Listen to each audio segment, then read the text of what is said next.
Boa noite, queridos amigos de paz e de luz, muita paz. Que a paz do nosso querido Mestre esteja em nossos corações, que a espiritualidade boa que nos ajuda na divulgação da doutrina espírita esteja conosco nesse instante, nos trazendo paz e luz no coração. Espero que todos estejam bem, mais uma quarta-feira que nós estamos aqui reunidos para falar sobre os temas, as temáticas que estão selecionadas para o mês de agosto, né? Nas nossas doutrinárias do Centro Espírita Maria Imaculada. Quero desde já, desejar boas-vindas a todos, né, que estão conosco nesse instante, aos que virão depois, aos internautas, amigos queridos que seguem, que acompanham essas palestras do Centro Espírita Maria Imaculada. O tema de hoje é a presença divina. É a presença tão falada, tão famosa presença divina. E a pergunta que não quer calar, quando nós estamos diante desse tema, é aonde se encontra a presença de Deus? Nós sabemos, né? Afinal de contas, temos uma oração que nos diz assim: Pai nosso que estás nos céus. Então a gente sabe que o Pai nosso está no céu. A gente fez esta construção ao longo do tempo, a gente construiu essa ideia de que o Pai nosso está no céu e que nós estamos na Terra, ou seja, existe entre nós e o Pai uma distância. Essa distância é um grau muito elevado, dado por conta da nossa condição. Nós somos imperfeitos, nós somos muito materialistas, nós somos muito materializados, nós vivemos sob o paradigma da matéria, sob o paradigma da sensualidade, então a gente não pode jamais achar que a nossa proximidade de Deus seja essa que se imagina, que se pensa, que se pode alcançar. Afinal de contas, imagine eu, um pecador, de repente, elevar meus pensamentos para que Deus venha até mim, chegue até mim. Como é que seria isso, essa vinda de Deus até nós? O fato de termos uma crença de que Deus existe já é um grande, digamos assim, diferencial nas nossas condições, porque há pessoas que não acreditam nisso. E a gente tem que pensar um pouco sobre qual seria a razão dessa crença. Nós podemos dizer, ou melhor, dessa descrença, nós podemos dizer que um dos motivos é a própria crença. A própria crença, a maneira como a crença foi construída. Então, observe: Pai nosso que estás no céu, eu estou na terra, santificado seja o teu nome, livra-nos do mal. Tem algumas coisas que nós estamos pedindo na nossa oração que, de certa forma, elas refletem uma expectativa. Nós achamos que Deus nos livra do mal, que nós estamos indo, né, como ovelhas, para um determinado local e os lobos estão ali cercando as ovelhas e vão atacar os apriscos e vão destruir todas as ovelhas que somos nós. Então nós precisamos de proteção. Essa ideia da proteção é algo muito forte. A ideia da salvação, a ideia do acolhimento, a ideia do depois da morte sermos recebidos por um Pai generoso que nos acomoda devidamente em um lugar decente e não em um lugar sombrio. Tudo isso faz parte do nosso imaginário e faz parte da nossa construção a respeito da ideia de Deus. Então, imagina o seguinte: uma pessoa imagina tudo isso, que Deus cura, que Deus salva, que Deus isso, e a pessoa adoece um ente seu, e não tem jeito. Às vezes uma bala perdida entra por uma casa, parece que faz curva, né? E chega naquela pessoa e pá, acaba com a vida da pessoa, um ente querido, uma criança ou um idoso, não importa. A pessoa querida foi-se, perdeu a vida. E aí, como é que fica? Como é que agora eu posso justificar, dizer assim, por que a mão não desceu ali? Por que a intercessão divina não aconteceu ali, botando aquela bala no chão? A gente vê muitos outros exemplos. E outros exemplos que são contrários. Por exemplo, a pessoa tinha toda a condição ali de estar numa situação X, mas aconteceu uma situação Y, e aí se associa logo isso a uma intervenção divina. Então observe para quem perdeu. Para uns a salvação, para outros a desdita. Então o que esse pensa? Que foi abandonado, e por isso ele abandona a sua crença. Por isso ele não fica mais. Então um dos motivos da descrença é a falsa crença, é a crença tíbia, é a fé vacilante, como diz Allan Kardec. Ela é motivo de muitas dissensões, muitas pessoas que abandonam as lides religiosas porque simplesmente se decepcionam com as suas expectativas. Uma outra maneira de a pessoa se decepcionar é com as histórias, os fundamentos da fé. Os fundamentos da fé, imagine, você construiu sua fé dizendo que aquilo era de tal coisa. Por exemplo, tinha um barco que salvava pessoas, por exemplo, ou tinha um personagem que ele existiu na Terra e ele fez isso, fez aquilo outro, fez um monte de coisa, salvou pessoas e tal. Então, imagine que os arqueólogos descobrem que não foi isso que aconteceu. Aconteceu o contrário, essa pessoa não viveu ali, viveu acolá. Ela, na verdade, não teve aquela vida, teve outra. Ali foi muito mais uma construção. Encontra um documento onde aquilo foi construído. Então, aquela ideia de que você tinha do ídolo se desmancha. É o que se chama de ídolos de pés de barro, que são aqueles ídolos cuja fixação, a suporte, está em bases muito frágeis e, portanto, não são capazes de sustentar as imagens que se fazem a respeito desses ídolos. Então, isso também é uma coisa que realmente é motivo de descrença. A pessoa muitas vezes perde o rumo. Então, muitos pesquisadores, eles deixam ou não têm uma necessidade da construção da fé, porque eles imaginam que eles têm respostas para as indagações que normalmente levam as pessoas à transcendência, à busca do sagrado e etc. Então, existe um lugar, que é o lugar da razão. Esse lugar é muito forte para aqueles que, eventualmente, querem fixar suas ideias e dar explicações sobre as coisas da natureza. Então, hoje existem cientistas que afirmam peremptoriamente a inexistência total da ideia de Deus. Deus não existe. Deus não existe. E por que Deus não existe? Porque a natureza explica a si mesma. Então, por exemplo, nosso corpo, ele não é um ato da criação. Deus não fez um boneco de barro, soprou nas narinas. Esse corpo veio de um protoplasma, veio de uma forma unicelular que foi se desenvolvendo, aperfeiçoando, se sofisticando até chegar nessa maneira que nós somos hoje. Mas vocês já pararam para imaginar o quão complexo é um corpo humano?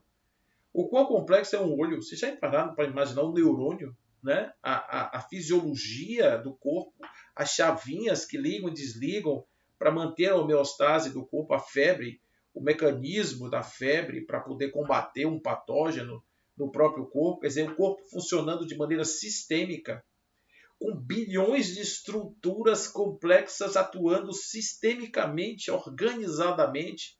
Realmente tem que ter muita fé no nada. Isso eu costumo dizer que o ateu ele é um grande fiel, porque ele tem uma crença. Enquanto o fiel crê em alguma coisa, o ateu crê no nada, absolutamente no nada. Então tem que ser muito fiel para crer nisso. Então, nesse ponto, a gente começa a ver justamente por trás dessa ideia de que existe uma criação e essa criação ela vai se expressar, existe aí já em si a própria ideia de Deus. Então, mesmo alguns racionais que abandonaram a ideia de Deus, eles têm alguns outros que enveredam por essas perguntas. Por que que existe algo ao invés do nada, por exemplo? Por que existe alguma coisa ao invés de não existir nada? Essa é uma pergunta fundamental da filosofia, que quando a pessoa começa a responder, começa a fazer digressões sobre ela, fatalmente vai cair numa causa inteligente, primeira, de todas as coisas. Então, isso é a ideia que se tem, a ideia de Deus. Então, Deus pode ser encontrado de várias formas, mas a depender do caminho que você vá levar para chegar até Deus, você pode ter um caminho que seja um pouco mais seguro, mesmo que, para nós, ele seja incognoscível. Não há como entender. Então, querer entender Deus é algo que, para a gente, talvez não dê. Talvez não chegue para nosso nível, né? Entender Deus. O máximo que nós podemos saber é se ele existe ou não. Essa é uma pergunta simples de responder, relativamente simples. E de que maneira eu sinto a sua presença. Então, a presença de Deus é algo muito mais importante do ponto de vista da percepção do que do ponto de vista da verificação. Porque nós não vamos encontrar um senhorzinho de barbas brancas sentado num trono fazendo as coisas. Não vamos. Nós vamos, no máximo, encontrar a percepção de uma força, de um algo mais que possa realmente nos dar uma percepção diferenciada do mundo e das coisas. Aí nós podemos até associar essa percepção, esse algo, a uma presença divina. Mas é claro que esse é um grande caminho, uma grande busca, mas que todos nós vamos com paciência. Esse caminho nós vamos trilhar. Mas então como resolver essa questão? Aonde Deus se encontra? O que é Deus? Então Allan Kardec faz essa pergunta.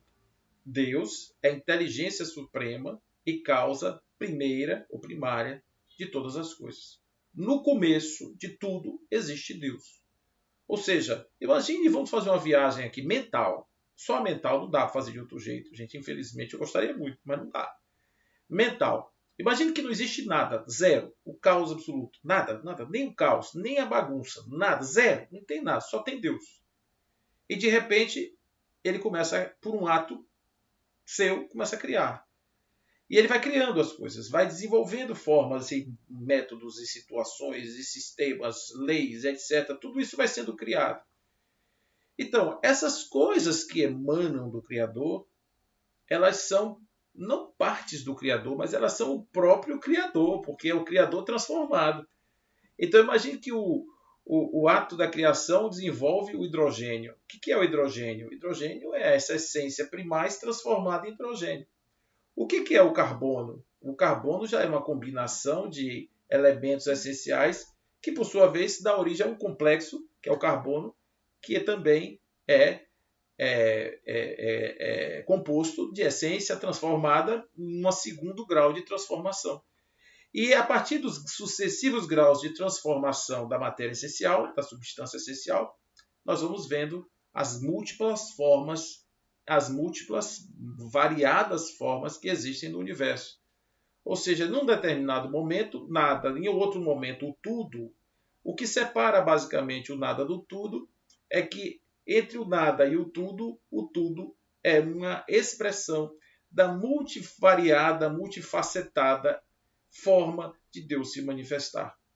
Então não existe existem até alguns que creem que Deus é como Criador e a criatura está cá separada. Então Allan Kardec, quando pergunta aos espíritos, nas primeiras questões do Livro dos Espíritos, ele recebe uma figura de linguagem, que aqui eu quero compartilhar com vocês, que é interessante, que ele diz assim, que Deus está para a criação como o artista está para o quadro. O artista tem a ideia, tem um pincel, tem a tinta.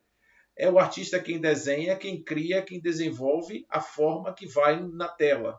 Ok?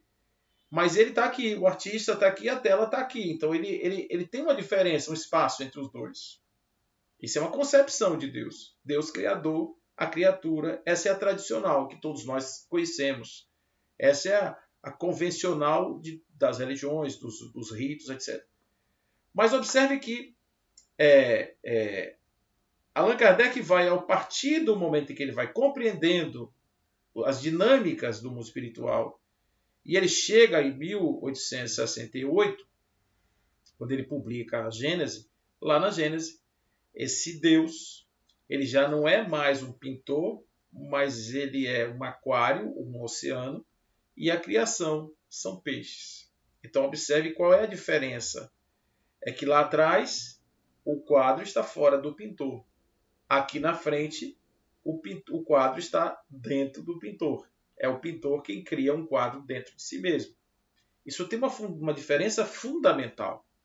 Para aqueles que acreditam que o nada explica tudo, realmente é algo muito interessante, porque observe que para que tudo exista da forma que há, existe um conjunto ordenado de leis. As leis, elas são além da matéria.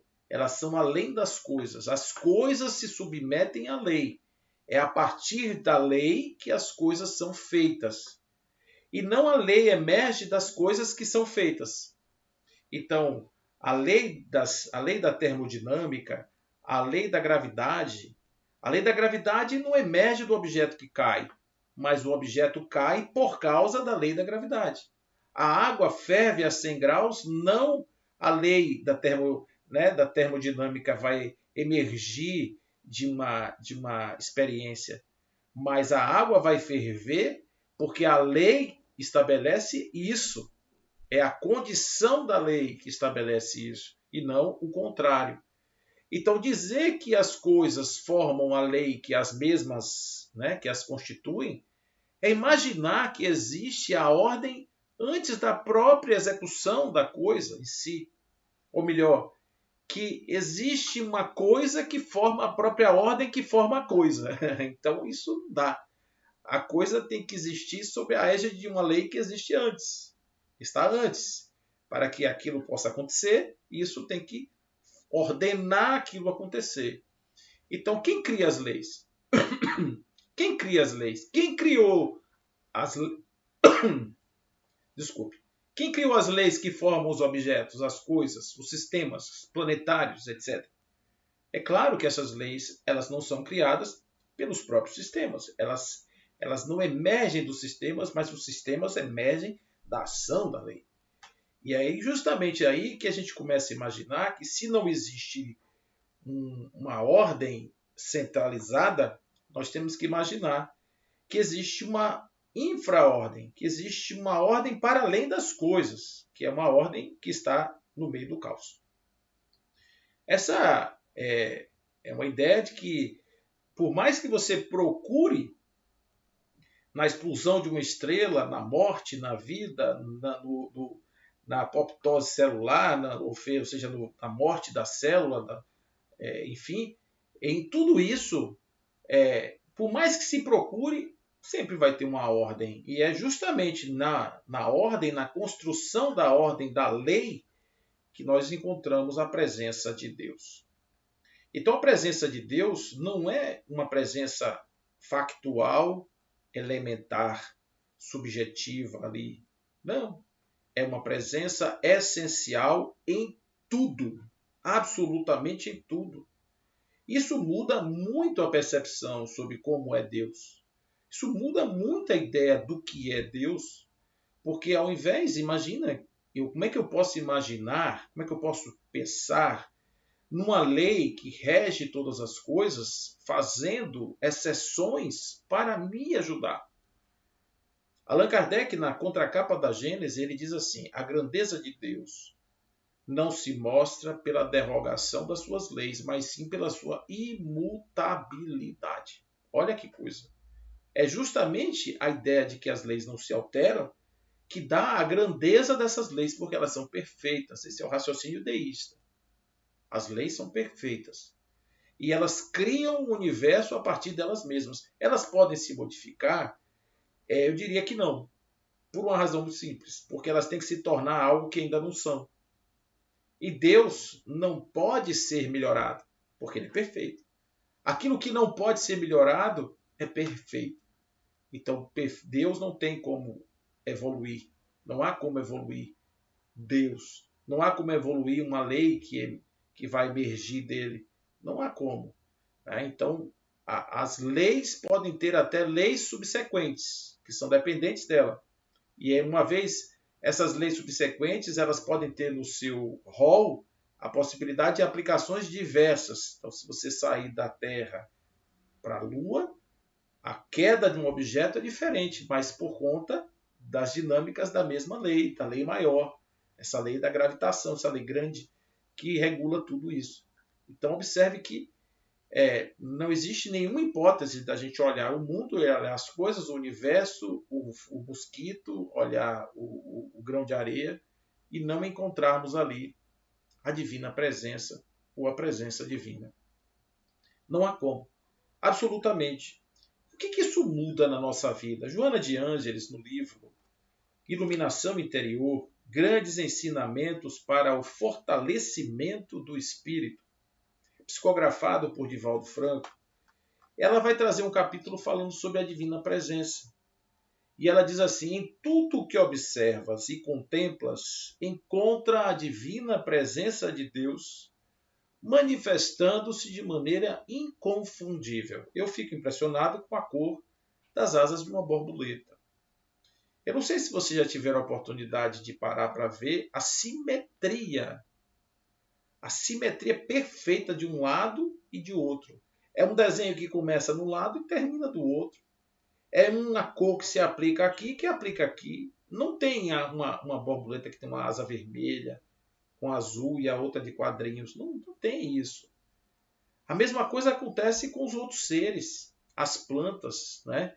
A gente vê uma matemática incrível acontecendo naquelas folhinhas que se justapõem uma nas outras e você não vê as folhas se batendo, se não, a árvore é uma construção de uma grande equação milimetricamente trabalhada e que aquilo realmente mostra que existe uma ordem na construção de uma flor, de uma folha, de um galho de árvore.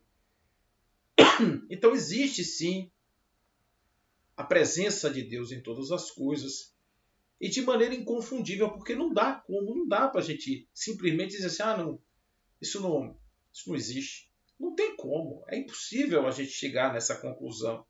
Então ela diz assim, a harmonia, que essa harmonia cósmica, né, que mantém os astros no cosmos, embora eles estejam se agitando continuamente do nascer ao morrer, estrelas estão explodindo. São explosões magníficas, os buracos negros estão absorvendo energia, absorvem tudo, destroem tudo. Mesmo nesse movimento, existe essa ordem que nós estamos aqui falando. Morrer de sistemas em equilíbrio em comum. Então, confirma-lhe a causalidade. Ou seja, mesmo nesses lugares de aparente causa, existe uma ordem, uma infra-ordem, que pode ser observada. Uma ordem implícita nas coisas. E quem criou essa ordem? De onde ela veio? Ela veio da coisa? A gente já viu que isso não é possível. O buraco negro não cria suas leis. As leis criam o buraco negro. O buraco negro é o resultado da ação de leis, porque envolve outras situações que estão antes do buraco negro existir. Então, tudo isso mostra inequivocamente, gente, isso não precisa a gente ir fazer conjectura, nada disso. Basta ir nesse caminho simples que Joana está aqui nos trazendo a percepção, nos instigando a mente. Basta a gente pensar nisso aqui para a gente poder imaginar o quanto nós podemos ter de presença de Deus em tudo, absolutamente tudo. De igual maneira, diz assim ela, a movimentação bem direcionada no infinitamente pequeno microcosmo, repetindo a majestosa ordem geral, traduz a divina presença em toda parte. Não tem como a gente discutir. Então, existe eu, existe você, existe entre eu e você um espaço. É assim? Não, não é. Existimos nós dois, existe um espaço e tudo isso é divino. Tudo isso é manifestação de Deus. Mas por que você está aí e eu estou aqui? Por causa da lei. A lei é assim. A lei da manifestação, a lei da ordem, a lei da criação, a lei das circunstâncias. Então, quando se fala sobre isso, tem algumas teorias interessantes, como a teoria da queda, por exemplo. A teoria da queda é muito interessante porque a teoria da queda explica por que existe o mundo material e o mundo divino. Pietro Baldi chamava isso aqui de S e de anti-S. Né? O S é o sistema e o antissistema, que seria o que a gente vive. Por que a gente caiu para o antissistema? Porque a gente optou por coisas menos nobres, porque a gente foi ignorante, porque nós não tivemos capacidade de nos mantermos na harmonia do sistema. A mesma coisa acontece com a ideia do paraíso perdido, Adão e Eva, etc. É a mesma coisa, é a mesma história. Existia um lugar, ou seja, existia um sistema de plenitude, em um determinado momento caiu. Ou seja, para cair você tem que estar em cima e você cai. Essa queda é o que explica a existência do mal, a existência do inferno, a existência do ser, de outras potências, etc. Mas isso é um equívoco, pensando dessa maneira que a gente está dizendo aqui, que não importa se o sujeito está acima, está abaixo, de um lado e do outro, ele estará sempre navegando nas histórias das leis, ele estará sempre dentro deste imenso mar do que seja a divindade. E aí, claro, cabe uma pergunta também no meio dessa digressão, que é o seguinte: Deus criou o mal? Ou seja, o mal existe dentro de Deus? Depende do que a gente chame de mal. Né? A gente está chamando de mal aquilo que não é bom para mim. Mas, do ponto de vista da lei, isso não tem nada a ver com um conceito que é humano. É só totalmente... Até porque o conceito de mal ele vai mudando um pouco à medida em que você vai evoluindo no tempo o conceito de mal vai sendo alterado. Algumas coisas vão entrando, outras vão saindo, a permissividade vai permitindo que coisas que eram mal virem bem, etc. O bem também vai mudando, relativizando, etc. Então, são conceitos que absolutamente não estão aplicados às leis de Deus. Então, não adianta a gente fazer o julgamento, a lógica do bem e do mal, da dicotomia do bem e do mal, julgando Deus como se Deus fosse um ser que atende às necessidades de homens, do ego, seres ainda ignorantes da sua condição. De jeito algum. Então, quando vem um tsunami, que é objeto da lei, ele mata 300 mil pessoas. Isso é o mal? É para a gente. A gente que acha que é, porque a gente acha um absurdo 300 mil pessoas morrer, e é mesmo. É um absurdo. Se você imaginar que por dia a quantidade de animais que morrem para alimentar as pessoas, a quantidade de plantas que são destruídas para dar sentido no progresso. Então, vai perguntar para uma galinha o que ela acha do mal das pessoas gostarem de comer frango. Vai perguntar para uma ave o que ela pensa disso. Ela vai dizer, não, isso é um absurdo, um mal terrível. Mas para aqueles que estão em um outro grau, faz parte da alimentação, da cadeia e etc. Então, quando a gente vai compreender isso, de que as pessoas praticam o mal mesmo estando dentro do mar divino, a gente consegue entender isso como sendo a percepção ignorante da presença de Deus em nós. O mal é a ignorância da presença de Deus. O mal é quando nós não temos a ideia de que Deus está em nós, de que somos divinos, de que o outro é divino, de que tudo é divino. Então, essa ideia distorcida de que as coisas não acontecem leva-nos a uma concepção equivocada a respeito do bem e do mal. Isso aí, Leon Denis fala bem sobre isso. Em vários dos seus textos, ele explica isso de forma magistral. A gente já teve a oportunidade aqui de conversar outras vezes sobre essa temática, né?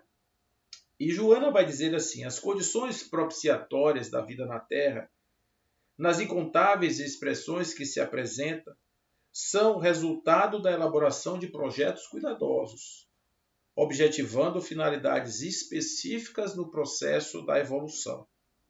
Então, aqui na Terra, essa vida que nós estamos aqui vivendo, ela está também dentro desse conceito das leis, porque à medida em que nós vamos desenvolvendo, encarnados e desencarnados, vamos passando a ser aqueles que auxiliam na execução das leis. Então, o que é um professor? O professor é aquele que tira um ser da ignorância.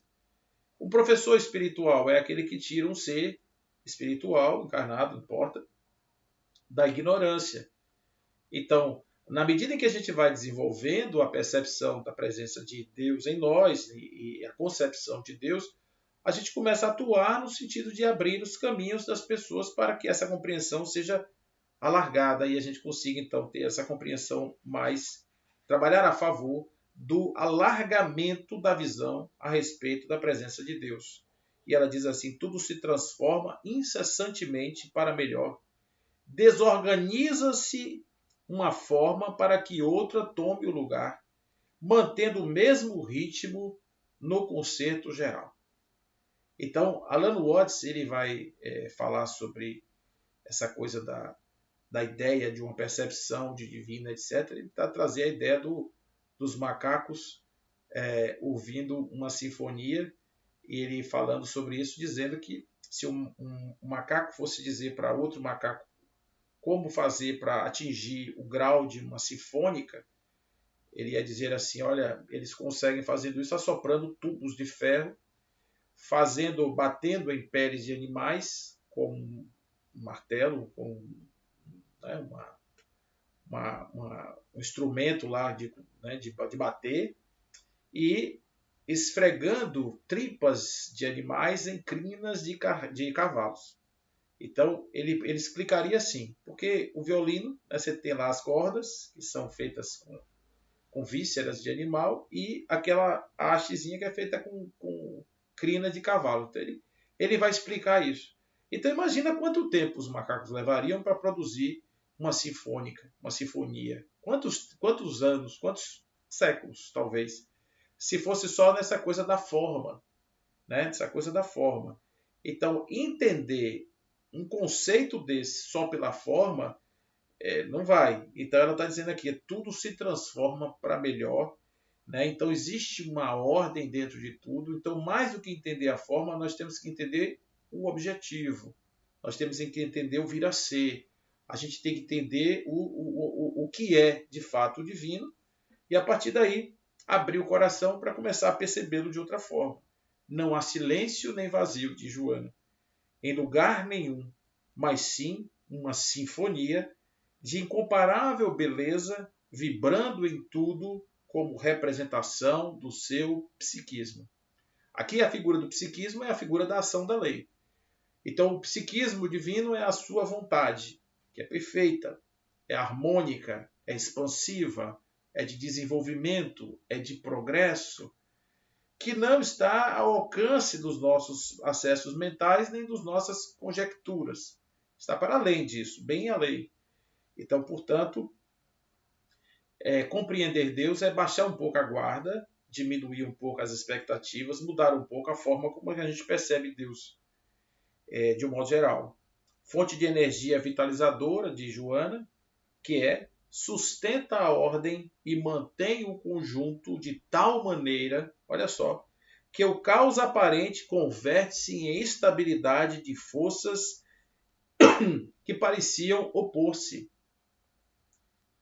Então a gente vai ter aqui agora um fenômeno que a gente já vinha conversando, né? Que é justamente esse caos, essa coisa toda aí agora. Parecia que estava tudo desorganizado, que era uma dança, né, louca, mas agora a gente vê que as coisas estão absolutamente encadeadas. Sucedem-se os milênios, obedecendo a uma desconhecida fatalidade essencial que tudo impulsiona para frente, ensejando mais amplo entendimento da eternidade do tempo e da infinitude do espaço. Então a gente vê que realmente a gente ainda precisa caminhar no entendimento um pouco mais, né, gente? Essa coisa do velhinho, a gente precisa dar um passo à frente nisso. O que muda? Muda que a gente sai de um processo de heteronomia, ou seja, eu sou dependente de um algo exterior, e passo a ser autor de uma autonomia, ou seja, eu sou carregador, ou eu sou condutor, ou eu sou mensageiro da lei de Deus. Por quê? Porque eu trago em mim a essência de Deus que se manifesta através das leis. Então, se eu sou um mensageiro de Deus, se eu sou a essência divina e as leis fluem através de mim, enquanto eu me afasto das leis, eu estou contribuindo negativamente para a expressão do divino. Então, quando os espíritos dizem que o mal é tudo aquilo que nos afasta das leis de Deus, é exatamente isso. O Deus, o bom, o bem, é tudo que se aproxima das leis, que vive em conformidade com elas. E o mal é tudo que delas se afasta. Mas, diz Joana, em face da limitação da mente humana, são necessários parâmetros para entender quaisquer informações que determinem ou localizem os fenômenos do universo. A mente divina, porém, tudo abarca por ser criadora de quanto existe. Enquanto nós vamos continuar usando os telescópios, microscópios, os tubos, as placas, para fazermos com os equipamentos sofisticadíssimos da tecnologia busca da essência da matéria, para Deus nada disso é necessário, porque não existe um conhecer para quem é onisciente. Vocês concordam? A onisciência pressupõe tudo saber. Não existe nada que não esteja devidamente ao alcance da percepção divina. Portanto, para nós é importante ainda que nós conheçamos, que desenvolvamos os métodos. Mas talvez fosse muito importante que a gente tivesse tempo para nos dedicar à busca desse Deus interior, que não fosse só para fora, para as sensações, para os prazeres ou para a ciência, mas que a gente tivesse a possibilidade de também termos contato com o Deus interior, buscarmos esse Deus interior de maneira ordinária, fazendo com que ele se apresente muitas vezes em nossas vidas. Por mais se engrandeça o raciocínio do ser pensante, sempre defrontará dificuldades para equacionar os mecanismos da realidade universal. Somente através dos voos da imaginação é que se pode abarcar, mesmo ainda sem entender, a grandeza da criação, ou seja, os voos da imaginação, como estamos fazendo aqui agora, mas que também podem ser feitos no recôndito do lar, no silêncio da casa, aonde a gente possa, através de um ato meditativo, contemplativo, silencioso, individual, fazermos então essa evocação do que existe em nós, para que tenhamos uma pálida ideia, quem sabe, algo talvez até maior, da presença de Deus em nossa existência. Então, ela lembra que Davi, o salmista, em seu canto de número 19, no verso 1, exalta que os céus proclamam a glória de Deus e o firmamento anuncia a obra de suas mãos. Olha que coisa linda, gente. Os céus proclamam a glória de Deus e o firmamento anuncia a obra das suas mãos.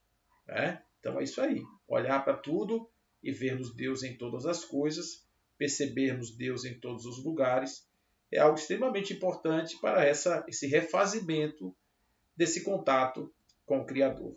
Sem nenhuma dúvida, de Joana, apresentando um conceito antropomórfico a respeito da divindade, o pensamento expõe com acerto a presença da mente de Deus, a mente divina, em tudo evidente. Algumas escolas filosóficas, entretanto, científicas, pretendem determinar uma mente, essa mente unificada, a princípio, ela teria se fragmentado para ressurgir a manifestação de todos os seres vivos, particularmente nos reinos animal e humano, em face da presença da razão, mesmo que embrionária, nas formas de natureza mais primitiva. Esse conceito, embora reconheça a transcendência original, corre o perigo de conduzir à ideia do todo, no qual a individualidade humana desaparece, perdendo o grandioso esforço para a aquisição do equilíbrio no cosmo interior. Então, Joana nos lembra aqui que Allan Kardec enfrenta essa questão do panteísmo, da ideia do futuro, do porvir, que muda na nossa percepção, porque a gente já viu que Deus é um conceito que não se pode negar, nem do ponto de vista da razão, uma razão simples como essa que nós estamos aqui experimentando, já consegue de maneira inequívoca atestar pela existência da ordem, consequentemente da criação das leis, e consequentemente as leis emanando de um Criador, de uma inteligência suprema, de uma causa primeira de todas as coisas. Então, como não existe mais dificuldade com isso, a questão aqui que a gente está buscando justamente é ampliar a nossa capacidade de percebermos esse Deus dentro de nós. E se nós tivéssemos somente uma vida, se tivéssemos somente esse espacinho de vida aqui, a gente não teria como a gente compreender isso. Porque ao morrermos, o que aconteceria? Se nós nos fundíssemos a um grande mar de consciências, perderíamos toda a aquisição de conhecimento que tivemos na Terra. Se nós acabássemos do ponto de vista da consciência, perderíamos tudo também do mesmo jeito. A única forma de mantermos, de maneira aquisitiva, incremental, do ponto de vista do desenvolvimento e do progresso, a percepção continuada da existência de Deus, para lograrmos o êxito de, em vidas sucessivas, sermos aqueles que vamos enxergar a Deus com os nossos corações puros, é justamente a reencarnação, é justamente a pré-existência e a pós-existência da alma em relação à vida na carne, a comunicabilidade entre vivos e mortos, a existência de Deus e a pluralidade dos mundos habitados. Isso é o que realmente nos dá esse cabedal. Por isso que o Espírito Lázaro diz que a segunda palavra do alfabeto divino, a primeira é o amor e a segunda é a reencarnação. Porque é através da reencarnação que a gente vai bebendo dessa fonte fecunda e infinita de conhecimento e vai assimilando a possibilidade de sermos os mensageiros, os construtores, co-criadores, a partir da compreensão ampliada da lei de Deus. E ela continua dizendo assim, que Deus cria sem cessar. Deus não para, nunca. O seu psiquismo dá nascimento a verdadeiros fascículos de luz, que contém o germe de toda a grandeza da fatalidade, do seu processo de evolução. Tudo perfeito, absolutamente perfeito dentro da inteligência suprema de Deus. Nada, absolutamente nada que sai daí está fora do seu controle e, evidentemente, está fora da sua lógica, da sua razão. Esse é um texto muito legal, que eu peço que vocês, depois com calma, que vocês deem uma olhada nele, porque ele vem falando sobre muito isso, que como é que funciona o processo da ascensão espiritual do homem. Como é que o homem sai da ignorância para a luz? Ele sai por várias formas, pela reencarnação, pelo estudo, pelo conhecimento, sai também pelas suas faculdades anímicas. Sim, quando dormimos, quando nos desprendemos da carne, voltamos ao plano espiritual, relembrar aquilo que está por lá, termos vislumbres de criaturas que vêm nos ensinar a respeito de ordens maiores, transcendentes. E isso faz com que a gente acorde com aquela vontade de persistir na busca, persistir ali atrás desse ideal magnífico que é o divino. Então, é esse processo que é gradativo. Ele depende de nós, basicamente. Depende, primeiro, de uma compreensão, o que é Deus, para que eu não seja um macaco soprando um tubo de ferro. Eu primeiro preciso saber aonde eu estou depositando a energia da minha busca. Então, o que adianta eu ir buscar Deus numa torre quando Deus não está lá? Eu tenho que começar por mim, porque eu sou essência, eu sou manifestação explícita da inteligência de Deus em mim. Todas as leis desse planeta estão atuando nesse momento, e você também. Então comece por onde? Por nós. Começamos por dentro, pela nossa vida, pela nossa interioridade, né? Então a gente começa a ir por aí. Depois, a gente começa a perceber que tudo na vida enseja a compreensão de Deus e a nossa relação com Deus. É um teocentrismo mesmo que eu estou aqui dizendo a vocês, que resolve muitas questões. Porque se nós somos seres divinos, somos centrados em Deus. Deus gira toda a nossa existência. Não aquele Deus que eu já falei, né, sentado na cadeira. Não esse, porque esse aí é religioso. Esse está na matéria da religião, dos ritos, dos mitos, dos dogmas. Não é esse. Estou falando da essência, estou falando da causa cáusica de tudo. Estou falando disso. E isso é diferente, porque o outro é um objeto de veneração para transcendência, ou seja, eu preciso de um ponto de luz para me guiar. Então esse ponto de luz pode ser uma imagem, pode ser uma figura lendária.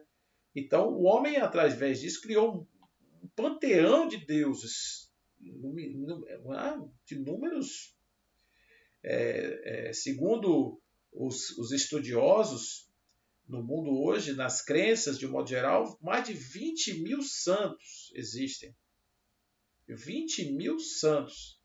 E isso, claro que para um estudo, imagina, a gente pode dizer por que eles são criados por essas necessidades. Nós precisamos dos objetos da transcendência. Tem pessoas que para meditar precisam de uma vela, tem outros que precisam de uma gota d'água, tem outros que não precisam de nada.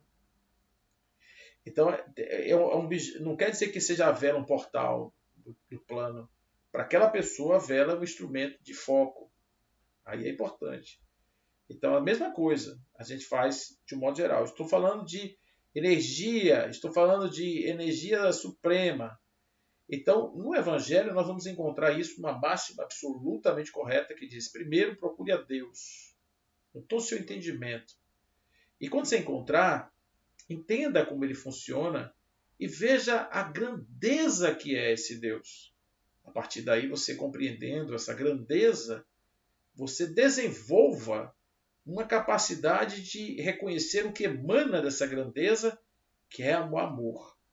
O amor que faz com que as substâncias se atraiam, que faz com que haja uma ordem implícita em tudo, que faz a asa da borboleta, que faz o gosto da manga, que faz o amor, que faz tudo. Tudo emerge daí. O amor que a gente sente uns pelos outros, nesse nosso nível ainda, aqui na Terra. Então, quando a gente começa a entender isso aqui, a gente começa a desenvolver uma outra camada de percepção das coisas do mundo e vai olhar o outro. Quem é o outro? É isso aí, o outro é essa energia, é essa força suprema, nada mais. O outro é a expressão de Deus. Então, quando eu olhar aquele outro ali, eu vou ver Deus desabrochando, é como uma flor, gente.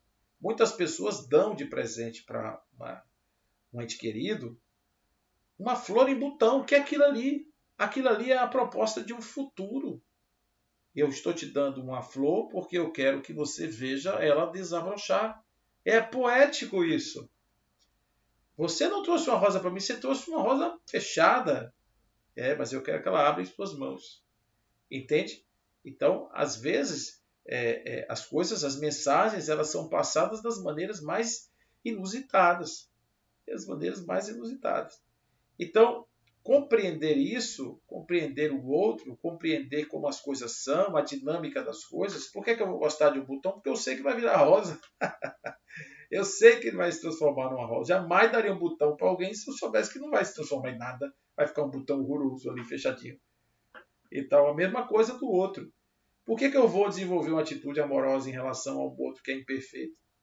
Porque ele é imperfeito agora, mas ele não é imperfeito. Ele está ignorantemente imperfeito, mas ele não é imperfeito, percebe? Então isso dá aí uma outra dimensão aí para a gente enfrentar o mundo a partir dessa ideia. Então, lá no Evangelho a gente tem amar a Deus sobre todas as coisas e ao próximo como a si mesmo.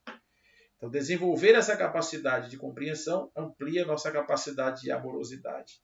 E ela vai terminar o texto dizendo o seguinte, que essa mente divina, ela nunca se fragmenta, ela está apenas no um.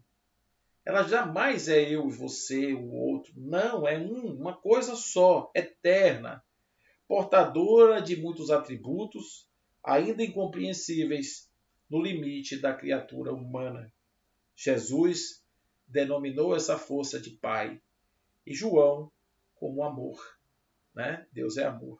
Seja como for, a mente criadora é responsável por tudo quanto existe e merece ser identificada em todas as expressões alcançadas pelo pensamento e pela percepção humana, a fim de render-lhes graças e prestar-lhe culto de admiração, aprendendo a amar a obra na qual se encontra em processo de crescimento ilimitado, no rumo da sua relativa perfeição. Isso aí.